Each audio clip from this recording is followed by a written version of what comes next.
Television also played a big role in selling a key luxury item to the American public, the automobile, and in creating the inherently American car culture. Friends, go in to see your DeSoto Plymouth dealer tomorrow. And when you do, tell him Groucho sent you.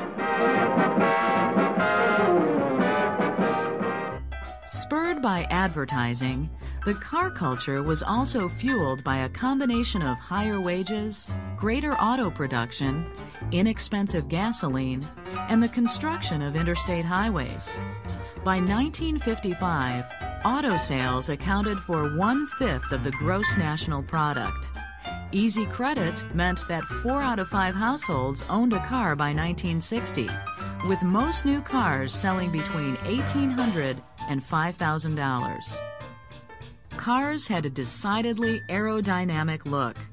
Huge grills mimicked jet intakes, giant fins echoed the style of swept-back wings, and protruding taillights resembled the red glow of afterburners.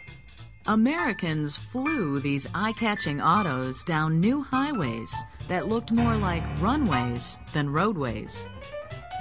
In 1956, Congress passed the Interstate Highway Act, which allocated $33 billion for 42,000 miles of new road construction. President Eisenhower justified the new highways as an investment in national security. Well, during the Cold War, almost everything the government did was explained in part through a national security rationale. And so the government could talk about needing to finance a new highway system in the mid-50s to increase the ease of transportation and help people get out of the cities if there were a nuclear attack. Likewise, it could be satisfied that people were moving out to the suburbs where they'd be away from where the bombs might fall in the inner city. Service stations sprang up along the superhighways where smiling attendants not only pumped gas, but checked oil, water, and air in the tires. And with gas only 25 cents a gallon, a family could suddenly afford to travel from coast to coast, visiting historic places, ocean beaches, and natural wonders. American treasures such as Yellowstone National Park, the Grand Canyon, and the Redwood Forest were favorite summertime attractions. In 1950, visitors to national parks totaled just over 33 million. By 1960, that number had increased to more than 80 million. And this nation on the move needed to eat and sleep, so fast food restaurants and motor inns cropped up everywhere, ready to serve.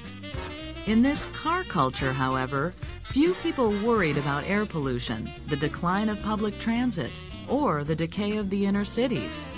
Auto accidents took an alarming number of lives. More people died in car accidents during the 1950s than U.S. soldiers died in World War II. The role of automobiles changed dramatically in the 50s. No longer was a car just a means of transportation. In this new culture, cars provided freedom, conveyed status, and expressed the owner's personality. Americans took to the road in more ways than one in the 1950s, discovering their nation and themselves all over again in the wake of World War II. Superpower politics and American youth ran neck and neck, jockeying for position, as the US of A bolted full throttle into the even more volatile 1960s.